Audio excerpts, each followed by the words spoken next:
Hello and welcome to our 15th and final week in Old Testament theology.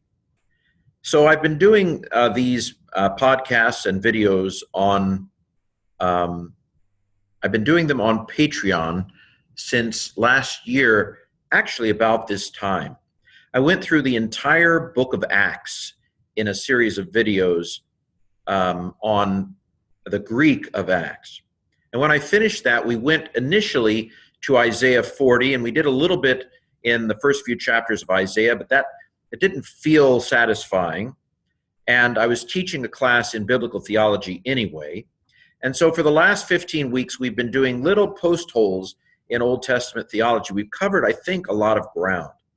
And this week is finals week, believe it or not, at Indiana Wesleyan University where I teach. And I wanted to finish up Old Testament theology this week so that starting in May, I'm going to do, Lord willing, a verse of 1 John in Greek during the weekdays. So I will be posting a new series starting next week on Monday, Tuesday, Wednesday, Thursday, Friday, doing a verse a day in 1 John to help my Greek students keep up with their Greek over the summer. But I'll be going over everything. And so it'll be a way for you to learn Greek if you want to, doing verse by verse in 1 John. So this is our last week in the Old Testament for a little while. I wanted to end up with Deuteronomy 28. And so on Wednesday, I'm going to talk a little bit about the blessings and curses of those who keep the covenant or don't keep the covenant. A little bit more about Deuteronomistic theology. But today, we're looking at the Hebrew of Deuteronomy 28, 1 and 2, and verse 15. And since we've been doing this for so long, I'm just going to give you a chance to pronounce the Hebrew, and then I'll pronounce it. So you can pause the recording in time for you to practice saying the word, and then you can hear my pronunciation. So let's go ahead and begin with Deuteronomy 28, verse 1. Go ahead and try it yourself. Now here's my understanding of it. V'haya im Shemoah Tishma Bakol Adonai or Yahweh Eloheka. Notice how the accent is on the hey, not on the ka. Normally Hebrew accents the last syllable, but with this particular form where you have ka on the end, it's your God is what it is, Eloheka.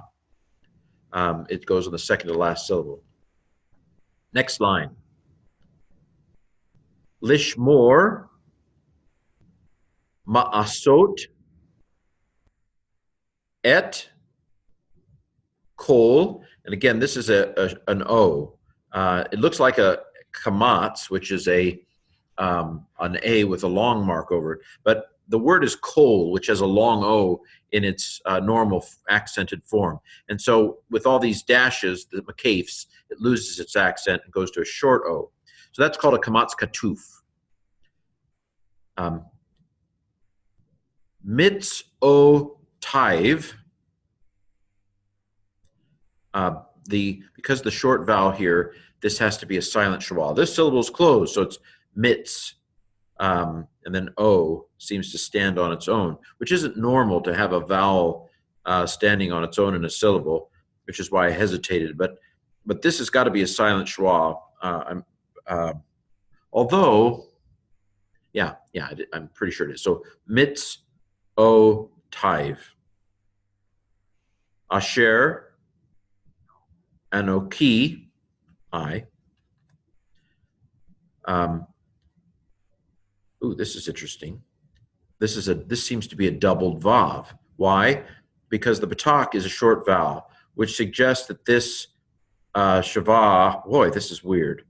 It suggests a closed syllable, but this can't be a sharuk because a sharuk is a vowel. So you can't have a vowel under a vowel. So this has to be a consonant vav, and this a vocal shva, which is strange. So ma zavaka. Mazavaka.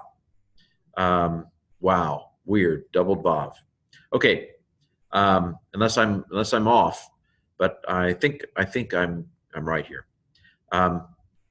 Hayom Okay, sorry, I didn't get I fixed the columns in most of these, but let's do a little I Dream of Jeannie, and now it's fixed. Hayom. U na ta na ka. Unataneka. Adonai, or Yahweh. Eloheka. Elyon, there's that Most High. Al Kol Goye Haaretz. Okay, nations of the earth. Okay, any questions? Put it in the comments. Number 2, u-va-u. No dogish, so it's a v sound. U-va-u. Aleka. Kol, again, kamatskatuv, it's an O. Hab-ra-kot. Hab-ra-kot. Again, patak is a short vowel which suggests the syllable needs to close. So this has to be a doubling dogish. So the first bait closes the first syllable. That means this has to be a vocal schwa at the beginning of a second syllable. Ha-ba-ra-kot. Ha-ela. Ha-ela. Again, this particular word, these, tends to have an accent on the first syllable. Va-his-si-gu-ka.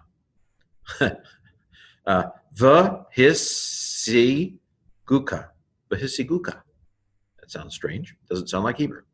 Va and his, again, it's a short vowel, so this is a doubling dogish. The first scene ends the first syllable, and the second scene begins the next one. So va, his, si, gu, ka. This is a kibbutz. It's a short U. Ki, for. Tishma, Bakol, Adonai, or Yahweh, Eloheka, your God.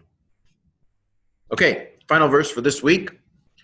V'haya, this is so the first 2 verses have to do with blessings.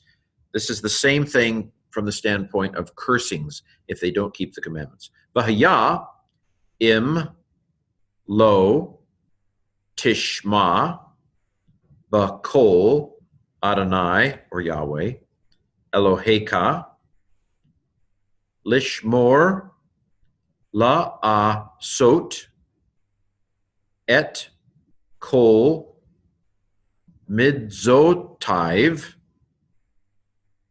yeah, vakukotiv, it's double, interesting. Asher, Anoki, Mizavaka, Hayom, Uva'u, Aleka, Kol, Hakalalot, Ha'ele, V'hisi-gu-ka. Interesting, this one's written with a sharuk. This was written with a kibbutz. It may very well be that this is what we call defective writing, that there should have been a sharuk there, but since there wasn't, it was written with a kibbutz, but the sharuk appears as it should there. So there you have the Hebrew pronunciation of Deuteronomy 28, 1, 2, and 15. We'll be back on Friday with the grammar and the translation, and we'll do a podcast on Wednesday, Lord willing, about the Deuteronomistic theology.